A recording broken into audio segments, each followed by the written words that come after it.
Amen? Amen. Amen, church? Amen. It's good to be in the house of the Lord. Amen. Are you happy to be in the house of the Lord? Amen. Tell your neighbor, it's good to see you this morning. Hallelujah. It's good to see you in the house of God. Amen. I'm grateful to God for this opportunity that we can share this morning. I promise not to be long, but there's some scriptures in Matthew 14 that's been on my heart, and I want to share it this morning. You know, we've made it to this point, and it's only been the hand of God over our lives. Amen, church? It's only been the hand of God. We're in December, and if you look back how God has carried you, God has sustained you. Amen, church? Come on, I'm in the right church this morning. Amen, church? Looking back, we might have wondered, how did we make it? But today, we can say, Lord, you've been faithful. Amen. He remains faithful. Even when we in ourselves this year were not faithful, but He remained faithful. Amen. He woke you up. Amen. Yes. Amen, church? Yes, sir. It's been better to me. Let's go to Matthew chapter 14 this morning. We're not going to be long this morning. Matthew chapter 14 and verses 22. Speaking on Jesus walking on waters. Matthew 14 verses 22. And the Bible says, immediately Jesus made the disciples get into the boat to go ahead of him to the other side. And while he dismissed the crowd,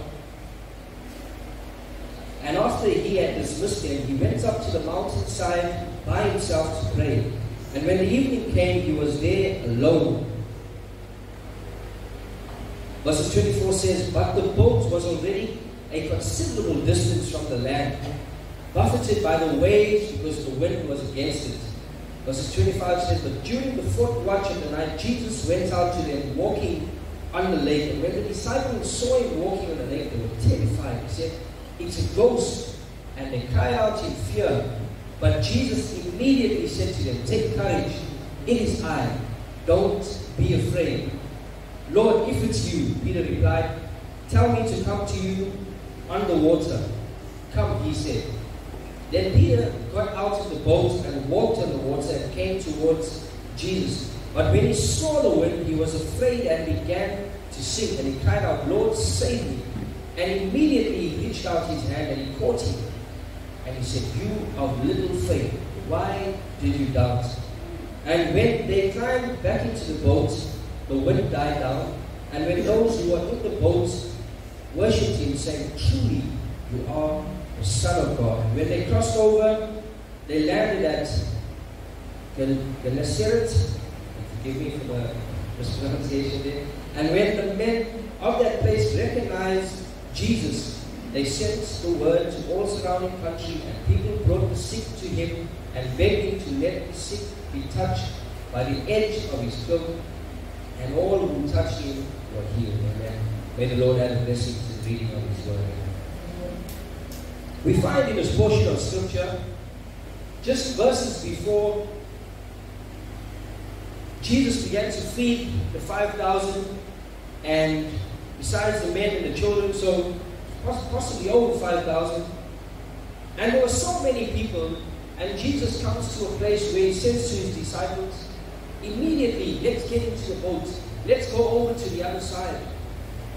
And as they're preparing themselves, Jesus says to them, you go on, I'm going to go up to pray. I'm going to the mountainside. And as he's at the mountaintop praying, the disciples had entered into a storm. They entered into a time where the winds were batting against the boats. Amen, church? Amen. And it was the early hours of the morning that Jesus began to notice them. From afar he watched them, and he began to see that they are in trouble. And he appears to them. And they were terrified because he's walking on water. And the Bible says he begins to encourage them. Don't be afraid, it's I. And Peter says, Lord, if it's you, tell me to do what you are doing. And Peter walks on the water.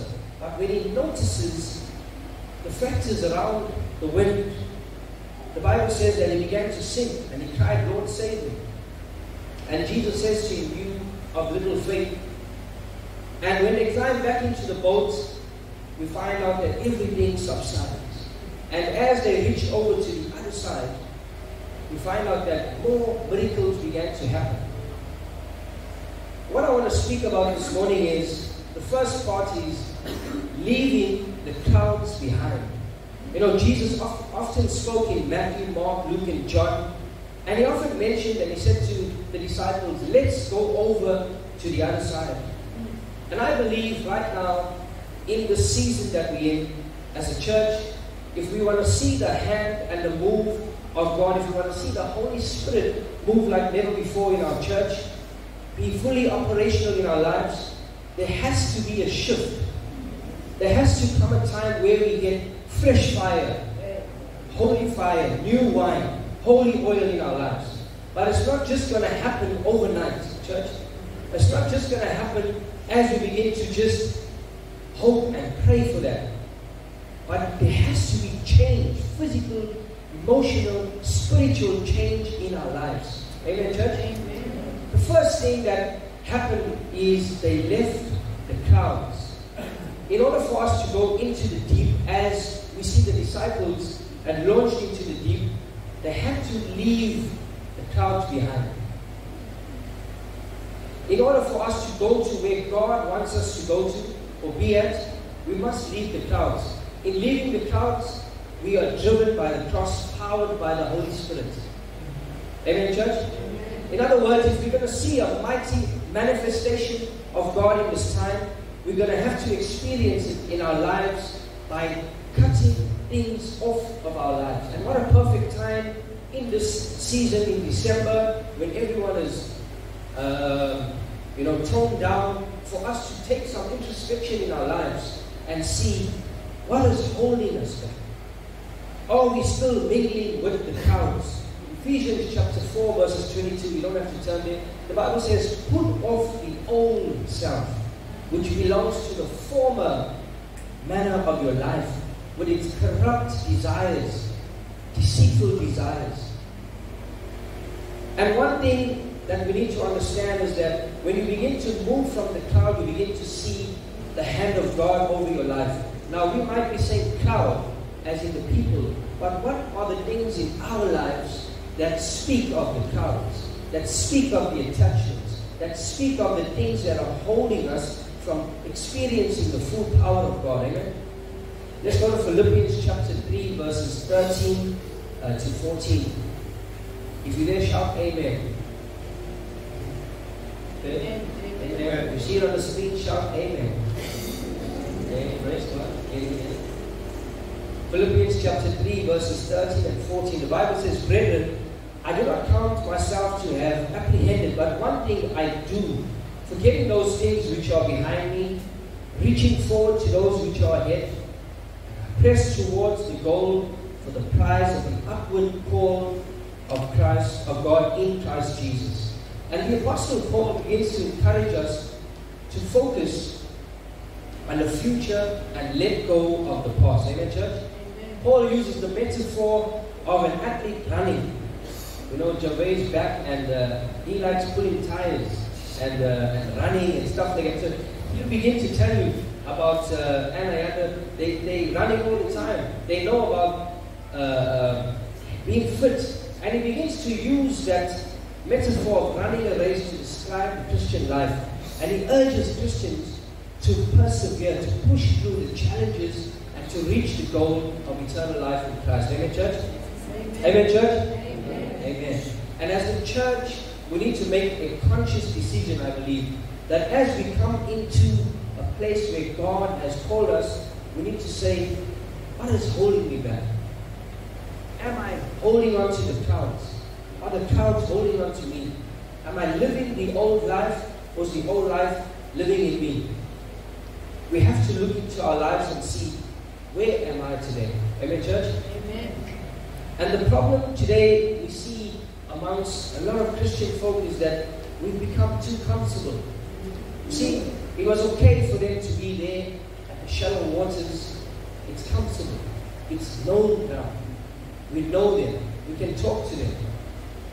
There's no sense of danger. Being too comfortable in church can lead to complacency, lack of passion, a failure in our hearts, a failure in our desires to grow in our faith. When we become too familiar with our surroundings and our routines, and we let our guard down and we don't engage fully in what God has told us. Amen, church? There's a lack of compassion in us. The Bible says in the verses just before, when Jesus saw the crowds, he was moved with compassion. Amen? Amen. And when we become too focused on our own efforts, we forget the needs of the others and those that are suffering in this world. Amen? Suffering spiritually, suffering emotionally, suffering on all levels. And this is where us as the church need to come alive. Amen, church? That's right. We're going to come out of a comfort zone into where God wants us to be. Sometimes you've got to be in a place of discomfort. When you stretch and you challenge, that's when you grow. Amen, church? Amen, church? Amen. Let's go to 2 Corinthians chapter 6, verses 17. 2 Corinthians chapter 6, verses 17. The Bible says, "Wherefore come out from among them and be separate, saith the Lord, and touch not the unclean thing, and I will receive you." Verse 18 says, "And I will be a father unto you, and you shall be my sons and daughters, saith the Lord Almighty." And I believe that every time the church tries to marry the world, we lose our revival. We lose our awakening. We lose our anointing. Amen, church? Amen. Are you here this morning? Yes, sir. We lose our power. Every time the church, which is you and I, we act in a way, or we behave in a way, or we want to be like the world, we lose what God has ordained for us to carry.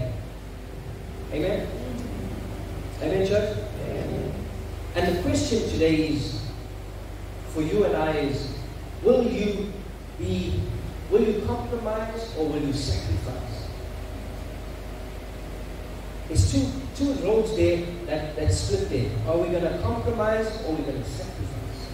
It's time right now, and I believe that there are men and women out there in the world that are waiting to hear what God has done for you, waiting to hear the message of the cross, because there's going to be a great reaping of souls coming in, but we have to be in a standing where God is able to use us. Amen, church? Right. Jesus often told his disciples, let's go over to the other side, leaving the crowds behind. 2024 may have kept us down with the same problem or the same issue or whatever it is.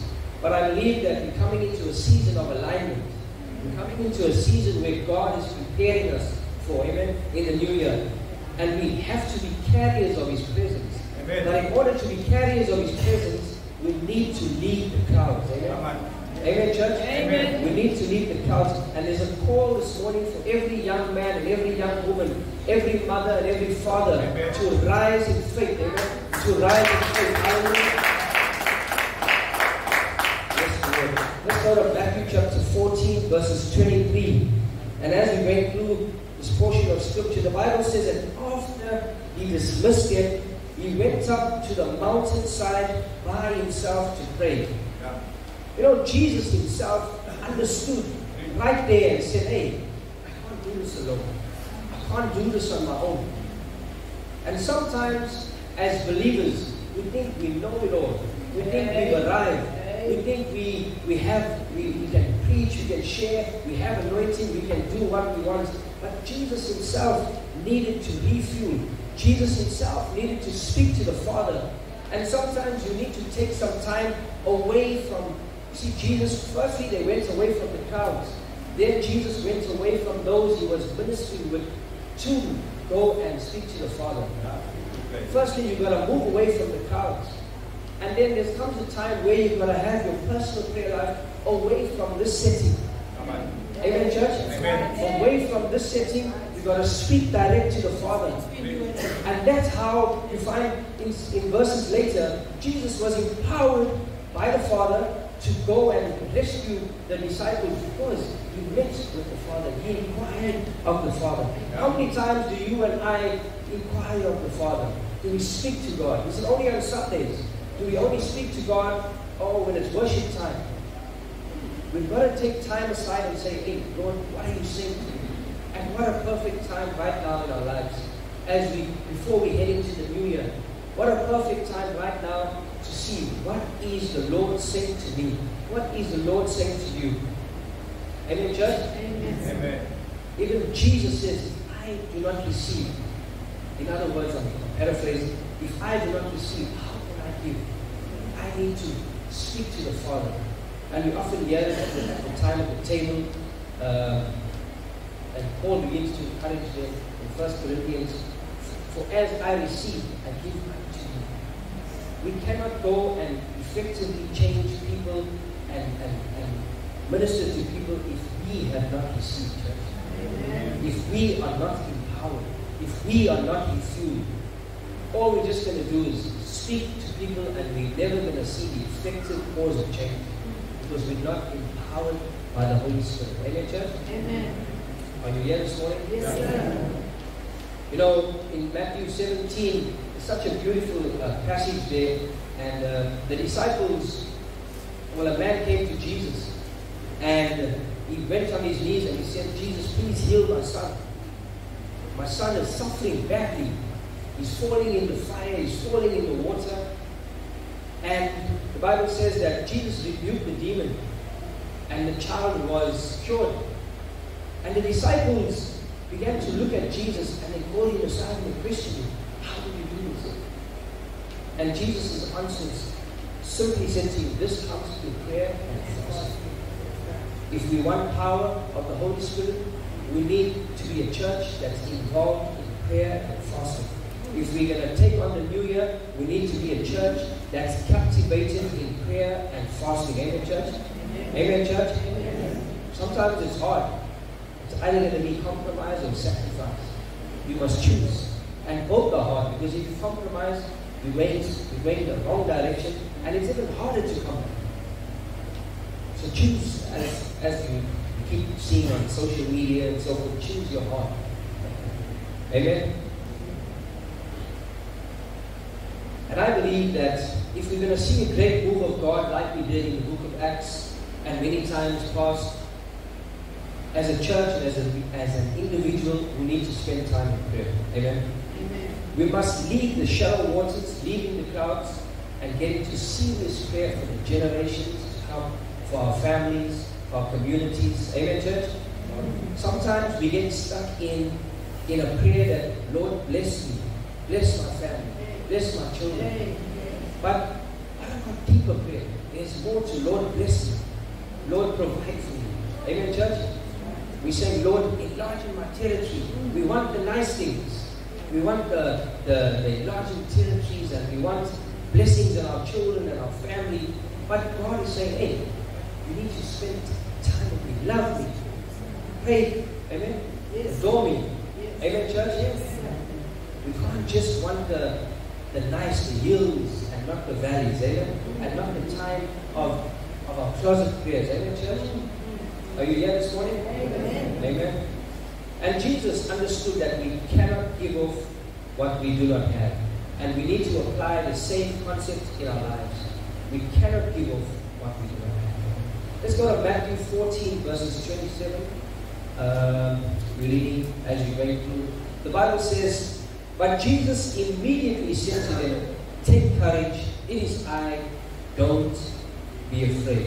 I love what the new, I think it's NIV, it says, don't be afraid, he said, take courage, I am here. Tell your neighbor, he is here. He's here. He's here, amen? Hallelujah. He is here. You know, I can also just imagine Jesus is on the mountain, the disciples are just below him. And what a beautiful picture this is just painting for us right now as I begin to envision this thing. That Jesus is praying, but he can see his disciples going through a hard time. But you know what? He had his eyes on them. Right through the storm, he had his eyes on them. And I want to encourage you, you know, sometimes we go through a lot and we think, hey, God, where are you? He has his eye on you through the storm. Amen, church? Amen. He has his eye on you through the storm. And just know that he's right there. As the portion of scripture we just read, it says, take courage, I am here. He's there for you in every aspect of your life. Amen, church? He is here. Tell your neighbor, He's here this morning. Amen. And after Jesus dismissed the crowd, He went to pray. The disciples went and faced many difficulties. And from what we read in Psalms 34, that the eye of the Lord is on the righteous. 2 Chronicles chapter 16 verses 9 says that the eyes of the Lord, they run to and fro, seeking to strengthen those whose hearts are fully committed to you. And I want to say that in this season, let our hearts be positioned to you, because the strength of God is searching for you. The strength of God is looking for you in your situation and in your circumstance. Amen, church? Amen. As we move on to Matthew 14 verses 28 to 30 this morning, the Bible says, and then Peter said, Lord, if it's you, Peter replied, tell me to come to you on the water. Come, he said. And Peter got out the boat and walked on the water and came towards Jesus. Peter got out the boat and walked on the water to Jesus. Amen. And I believe such a beautiful portion of scripture here that Peter made the first step based on the words of Jesus. We have the word already, and the word God has already spoken to us. If we're going to walk and do some amazing things, we need to act on the words of Jesus. Amen? That's right. We need to act on the words that He's given us, the instruction that He's given us to go out there. Amen, church? Amen. We have to stand in the words. Peter acted on the instruction of Jesus. But what's important I also see in this portion of scripture is that Peter took a step forward. And I'm saying in the season that we're in right now, church, it's time for us to step out. It's time for us to step forward. You may have been coming to church and you're happy with where you are, but it's the season right now where we are for God is calling us to go deep. You see, Peter wouldn't have been in the place where he was if he was in shallow waters. He would have just walked and landed on the sand or wherever. But he went into the deep. Jesus took them out into the deep. And it's time for us to launch into the deep this morning. In order for us to see the glory of Jesus in our lives and in our ministries, we must take the first step forward. And there's a call for us this morning to step up, to wake up, to step out, to step forward this morning. Psalms 42 says, deep calls unto deep this morning. You see, in the shallow waters, we're able to make excuses in the shallow waters because we can run back to the shore. In the shallow waters, we can hold on to grudges. In the shallow waters, we can say so many things, but in the deep waters, there's nothing else but to rely on the total word of God. In the deep waters, you cannot just run back there. You've got to make a stand in the deep waters, church. Are you here this morning? Amen. Are you here this morning, church? Amen. And you know, sometimes we go through storms, and I just want to bring in the storm since we're in a storm. Peter, amen, church. And if Peter had not gone through the storm, he would not be able to reach that place where he was. And sometimes we go through things in our lives, but it's for a reason. Amen? Church? It's for a reason that we go through things. And it's in the deep where you begin to identify God and who He is. You see, the disciples, they were all saying that, hey, truly you are the Son of God. You begin to understand, hey, He's my healer. Hey, He's my provider. In the storm, He's my Savior. He's my everything. Amen? And it's only in the storm that you begin to understand who God is. There's a revelation of God revealed to you only in the storm. Amen, church? Amen. Are you here this morning? Yes. Amen? But you might say, hey, but the winds, we need to step up. But the waves, we need to step out. Amen, church? It's important that we step out, because if we remain where we are, we're not going to experience what God has for us. Amen, church? Imagine going through 2025 with the same experience as 2024. Something has to change. You see, if you fast forward into Peter's life, in Matthew 16 verses 19, Jesus gave him the keys.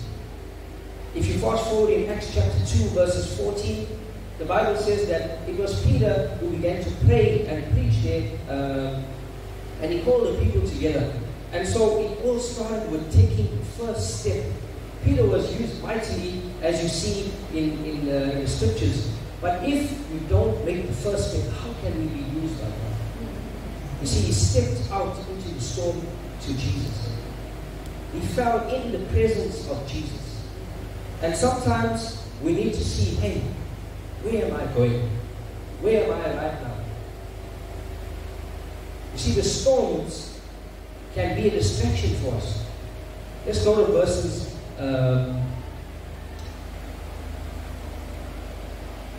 verses 32. The Bible says, 32 verses 30. And when he saw the wind, he was afraid and began to sink. And my mind began to think about this. The Bible says when he saw the wind. Wind is something you can't see. You can see it move the trees, yeah, but you can't see the wind. The fan is blowing the breeze. I can't see the breeze, but I can see the things that are blowing in the breeze. Amen, church? Amen, church? Amen. And so, what's so strange is that sometimes we focus on the invisible thing, yet the most powerful force is right there. Jesus is right there. But we're focusing on something that's invisible, that has no bearing on us. And yet, in the presence of Jesus, a mighty force, he begins to look at something that's invisible. In our lives, we need to see, hey, what are those things, those invisible things that just seem to be taking control of us, that have no power, have no substance in us, but we empower those things in our lives. You have a mighty force with you. Amen, church? Amen. Amen, church? Amen. King of Kings. Praise the Lord. The Bible says that as we go on, and when they climbed back into the boat, the wind died down. When they climbed, Jesus and Peter, when they climbed back into the boat, the winds died. You know, as I began to read this over the weeks, when they climbed back into the boat, the winds died down. So many times we want to proceed in life without Jesus. You see, Peter climbed back into the boat with Jesus, and then the winds died down. Sometimes we want to proceed with Jesus, and we're wondering why there's so many things in our life that are just erupting, because we're going in life along without Jesus. And it's important that in the season, what a beautiful season right now, where we remember the birth of our Lord and Savior Jesus Christ. Don't move along the season or any other season in your life without Jesus. You will see the storms erupting in your life. You will see things erupting in your life, but when you have Jesus, amen, as the scripture says, when Peter and Jesus jumped into the boat, everything subsided. That's the power of Jesus in your life. That's the power of God in your life. Everything comes to a complete standstill because He is the King of Kings, the Lord of Lords. Amen, church? Amen, Amen church? Amen. I don't know about you this morning, but I discovered who He is in the midst of the storms. You see, the disciples were amazed at who He was only after the storm. They had revelation of Him after the storm. Some of you might have experienced hurricanes and big storms and winds in your life. But I'm sure, as we know, many of us have experienced Jesus right in the middle of that storm. But the first step was to step out. Peter had to step out, church. As we enter 2025 in a couple of weeks, there's a call for the church to step out. Amen? It's nice to be coming to church, but there's a greater purpose for us. There's a greater plan for us in what God has called us to. Amen, church? Amen. And we find that even as they began to cross over to the other side, miracles began to happen. And it's important that even as we begin to see, the first step had to happen with Peter to step out, and they began to experience Jesus and the miracle of Jesus right there. But there are people over on the other side that need to experience what you experience. We find as they landed, the Bible says that the word went throughout the country that, hey, Jesus is here. That people just wanted to touch the hem of his garment. And I'm saying to us, church, that even as we begin to step out, there are people out there that will come looking for the word of God that's lost in you and I. There are people that are hungry out there, but unless we make the first step out, we will begin to see the life transformation power of the Holy Spirit and God in our lives through what He's done for us. Amen, church? Amen, church? Amen. Are you here this morning, church? Are you here this morning, church? And it's important that we understand exactly what is God saying in season to us. The biggest question this morning is, are we willing to change? Are we willing to step out? You know what? Some of us are counting the cost, stepping out, stepping forward. Some of us are counting, hey, it's going to take so much of my time. It's going to take my money. It's going to take my resources. But hey, God is calling you to step out this morning. Even in your circumstance and your situation, you can step out. Amen, church? No matter how impossible it might seem, but it's time for us to step into deep waters. You see, the shallow waters are not for us. The shallow waters are not for us. The shallow waters are not for us, church. Amen? Amen. Our serving needs to increase. Our giving needs to increase. Our love needs to increase. Our life needs to increase. And as we begin to step forward, we'll begin to see the increase happen in our lives. Amen, church? Amen. God bless you. We call up Pastor Ward to pray for us this morning. Amen.